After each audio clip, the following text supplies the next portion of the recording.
Brothers and sisters, imagine this: a delegation of powerful U.S. senators lands in Africa's heart. Cameras, ready, headlines prepared, waiting for that one handshake, that one photo that would circle the globe.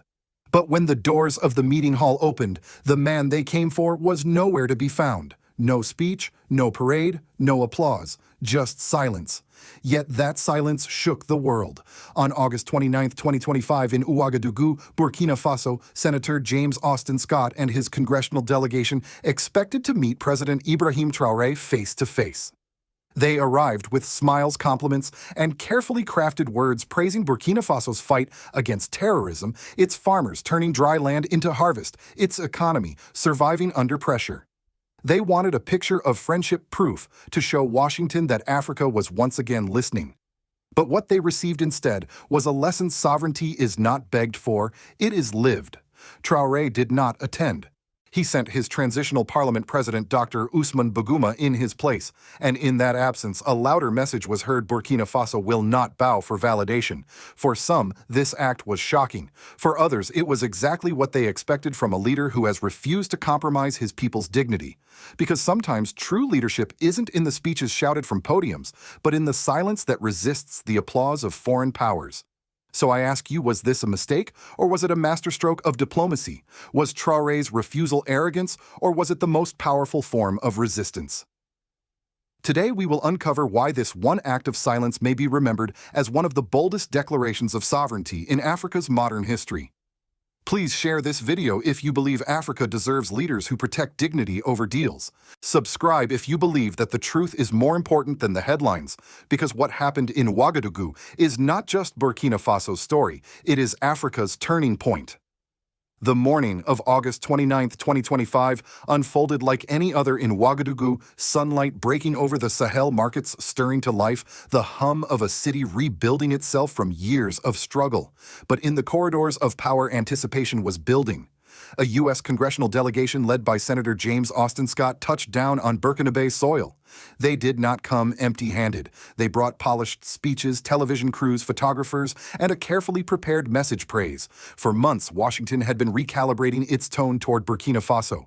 The same leaders and media outlets that once branded Captain Ibrahim Traoré a dictator, a gold hoarder, even an abuser of children now carried a different script. Instead of condemnation, they arrived with compliments. They spoke of reclaimed land once held by terrorists. They admired the green harvests sprouting from once barren fields. They applauded an economy that had not collapsed under sanctions, but instead found resilience. On paper, it looked like a diplomatic thaw, a new beginning. But diplomacy is never only about words, it is about symbols, and the symbol they sought was missing. As the U.S. delegation waited for President Traoré to enter, he simply never came. Instead, Dr. Ousmane Baguma, the president of Burkina Faso's transitional parliament, stepped forward to receive them. Smiles were exchanged, chairs were filled, and discussions proceeded. Burkina Faso remained courteous, professional, respectful of protocol, but the absence of the captain was impossible to ignore. Why did this matter so much? Because in diplomacy, presence is endorsement. A handshake is not just a handshake, it is a statement to the world that relationships are shifting. The Americans had prepared their cameras for that image: Traoré shaking hands with their delegation, an image that could be plastered across headlines used as proof that Burkina Faso was bending back toward Western approval. They wanted to show Washington voters that influence in Africa was not lost. But Traoré denied them that moment. By staying away, he refused to let his leadership be packaged as a photo opportunity. Instead, he preserved his sovereignty and sent a message: Burkina Faso does not exist to decorate foreign press releases. Inside the meeting halls, the discussions were polite but cautious. The Americans praised Burkina Faso's progress, but the subtext was clear: praise is never free. History has taught Africa that compliments from foreign envoys often precede offers of aid, tied to conditions: loans with strings attached, or partnerships tilted heavily in one direction. Seed companies, food corporations, and military contractors frequently follow in the footsteps of smiling delegations. Behind every handshake, there is often a contract waiting to be signed, a resource waiting to be extracted. The Burkina Faso public understood this contradiction. Just months earlier, their leader had been vilified by the very same institutions that now applauded him. How could yesterday's accusations of tyranny be reconciled with today's songs of praise? For many citizens, it was not reconciliation, but manipulation, a tactic designed to soften resistance to open a door that could later be pushed wide open. This is why the absence of Traoré mattered. It turned the delegation's praise into an empty echo. Without him present, their compliments had no symbolic anchor, no photograph to legitimize them. Burkina Faso gave them respect, but not validation. And that distinction was everything. While some leaders might have rushed into the room for the sake of headlines or international approval, Traoré chose a different path. He understood that hospitality can be offered without surrender, that diplomacy can continue without exposing himself to manipulation.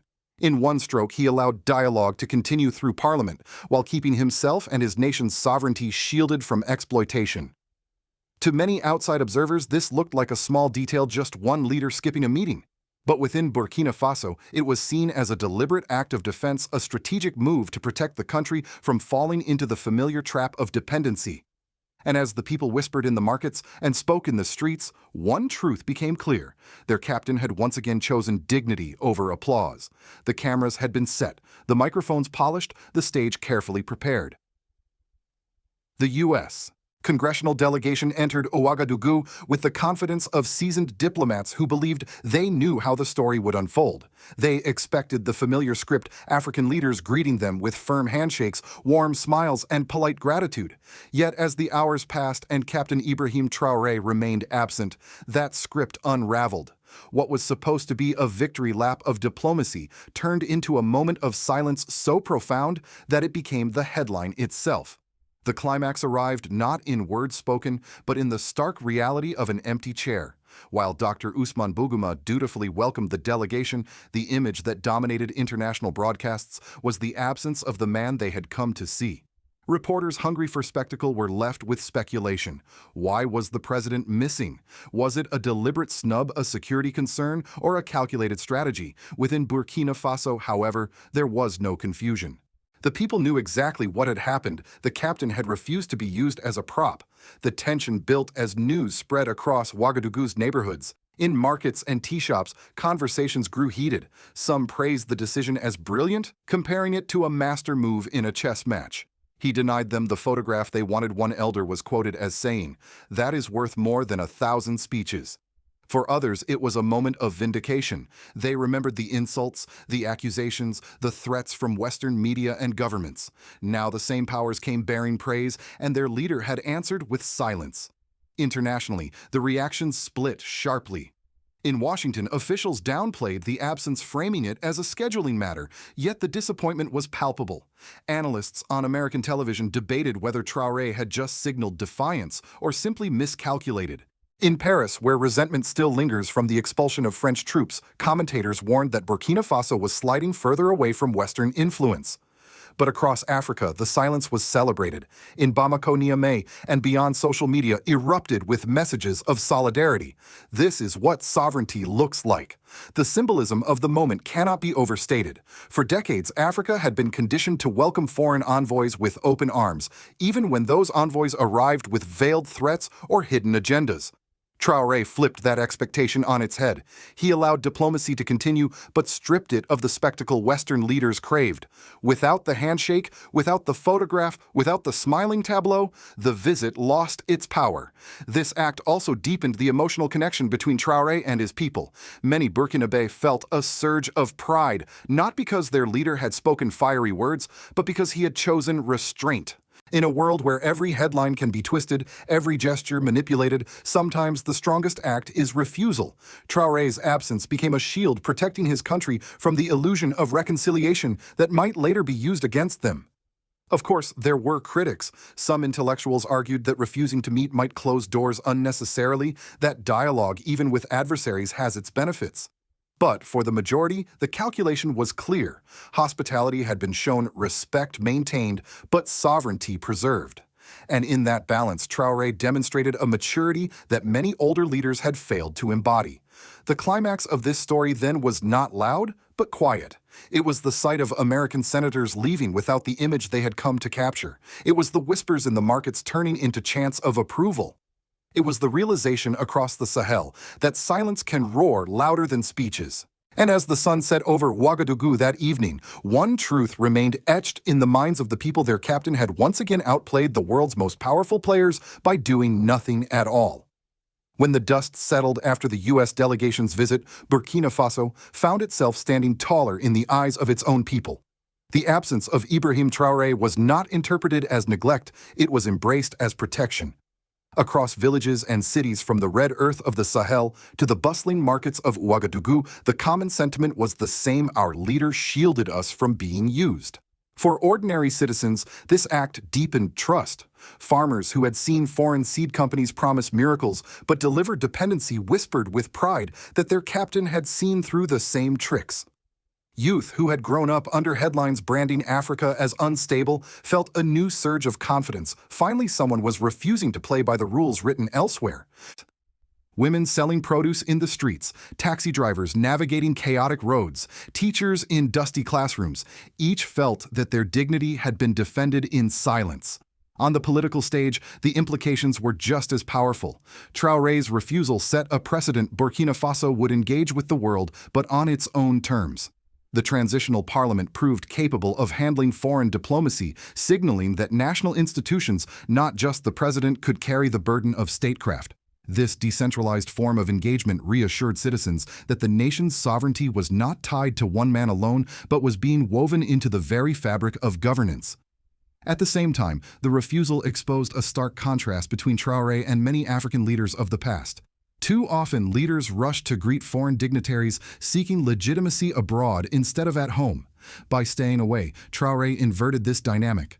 His legitimacy came not from photo opportunities with foreign senators, but from the approval of his own people.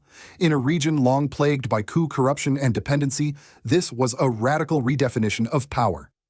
Civil society organizations quickly picked up on the symbolism. Activists spoke of a shield of silence that had protected the country from new forms of exploitation.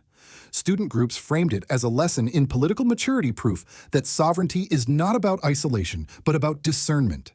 Even religious leaders found resonance in the act, reminding congregations that sometimes wisdom lies in knowing when to withhold words. But there were also risks. Diplomatically, Burkina Faso's defiance could invite increased scrutiny from the West. Sanctions, aid reductions, or subtle political pressure were all possible consequences. Yet within the country, these risks were outweighed by the pride of resistance. The people believed that dignity was worth more than temporary relief, and this conviction only tightened the bond between the captain and his citizens. Regionally, the act bolstered the alliance of Sahel states. In Bamako and Niamey, leaders praised Traoré's stance as an extension of their shared mission to redefine Africa's relationship with the outside world. The refusal was not seen as hostility, but as a recalibration engagement, without submission, dialogue without dependency. It strengthened the AS narrative that Africa could be polite without being pliant, open without being exploited. In the end, the civil and political consequences of this silent refusal were transformative. Within Burkina Faso, it galvanized national pride, reinforced institutional resilience, and sharpened the country's posture in international affairs. For the people, it was proof that their sovereignty was not just a slogan, it was being lived, defended, and practiced in real time. And in the Sahel, it became another stone laid in the foundation of a new era, one where Africa's leaders answer not to foreign applause, but to the heartbeat of their own people. From Washington's perspective, the visit to Ouagadougou was meant to be a quiet success story. A handful of photographs, a few well-crafted statements, and headlines reading U.S. Congress strengthens ties with Burkina Faso. Instead, the trip exposed a deeper problem for America's Africa policy. The rules of engagement have changed, and younger African leaders no longer respond predictably to pressure or praise. In the U.S. media, commentators scrambled to explain Traoré's absence. Some dismissed it as scheduling, others hinted at arrogance, while a minority recognized it as a deliberate signal. On Capitol Hill, aides privately admitted frustration. The delegation had hoped to use the visit to reassure skeptical voters that Washington was regaining influence in Africa after years of setbacks. Instead, they returned home without the prized photo of a handshake, without the symbolic victory that could be sold as progress. France, watching from the sidelines, reacted with even greater discomfort. Having been expelled militarily and politically from Burkina Faso, Paris had hoped that Washington might succeed, where they had failed reopening doors and softening the Sahel's stance. Traoré's refusal suggested the opposite. The Sahel was not simply closing French influence, but was drawing a harder line against Western dominance as a whole. In Africa, however, the event resonated as a triumph. Leaders and citizens alike across Mali, Niger, and even further south in Ghana and Nigeria saw the symbolism clearly. For decades, Africa's default posture had been submission, welcoming Western envoys with pomp and ceremony, even as contracts stripped the continent of resources. Traoré's silence broke that cycle. It told the world that courtesy could exist without compliance and that sovereignty meant choosing when and how to engage. Global observers outside the West interpreted the move differently. In Moscow and Beijing, analysts quietly praised Traoré's stance as evidence that Western soft power was weakening. They saw opportunity in Africa's new insistence on dignity, an opening for partnerships not framed by hierarchy but by pragmatism. Whether these powers would deliver genuine equality or merely replace one dependency with another remains an open question. But the perception of a shifting balance was undeniable. For ordinary people in the West, particularly in America, the episode also raised uncomfortable questions. Why was a young African leader willing to defy Washington so openly? Was this stubbornness, or was it a mirror reflecting decades of failed policy? For older Americans, many remembered Cold War patterns, aid tied to conditions, loans offered as traps, military partnerships masking exploitation. Now, in the age of instant communication, those patterns are harder to hide. Perhaps the most telling reaction came not from governments, but from ordinary Africans abroad. On social media, diaspora communities celebrated the silence as if it were their own victory. To them, Traoré's absence was not emptiness, it was presence.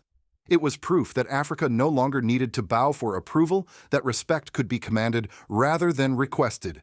In the grander scheme, the event was small, one missed meeting in one African capital. Yet in symbolism, it carried global weight. For Washington, it was a reminder that influence can no longer be assumed. For Paris, it was another loss in a region once considered its backyard. For Africa, it was inspiration, a sign that sovereignty is not theoretical but practical, expressed even in the quiet refusal of a handshake.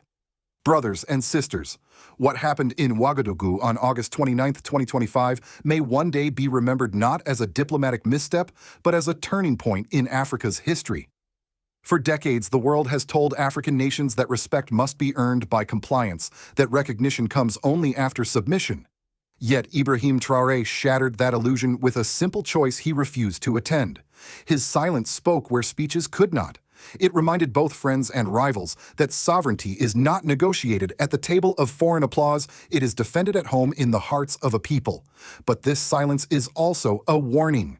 The West does not easily accept being denied the photographs and narratives it craves. Behind the smiles of foreign envoys often lie contracts, conditions, and demands. And when charm fails, pressure follows sanctions, misinformation campaigns, even covert destabilization. Burkina Faso must now brace itself because refusing a handshake often invites a clenched fist. Yet in this risk lies the lesson true: sovereignty has a price, and dignity is rarely free. For Africa, the implications extend far beyond Burkina Faso. Across the Sahel and across the continent, people are beginning to see that sovereignty is not just a slogan, it is a practice. It is the courage to close foreign bases when they dictate terms. It is the discipline to say no to loans that bind generations in debt. It is the strength to refuse praise when it comes with hidden chains. Traoré's silence is not only about one man or one nation. It is a symbol of what an entire continent can achieve if it chooses to walk its own path. And now, my friends, the question turns to you. Do you believe that President Ibrahim Traoré's strategies for national reform are truly effective? Can he continue to carry the weight of sovereignty, or should Africa prepare for another to rise in his place? More importantly, do you believe that silence, when used wisely, can protect a nation more than words ever could? This is not just Burkina Faso's story. It is Africa's test, and it is the world's awakening. Because if a small nation in the Sahel can stand tall, then what excuse do larger nations have for bending so quickly? If one captain can resist the lure of foreign applause, then what might happen when an entire continent follows? Please share this message if you believe Africa deserves leaders who protect dignity over deals. Subscribe if you believe that the truth is more important than the headlines. And leave your thoughts below, because history is being written and your voice matters in deciding which future Africa will claim.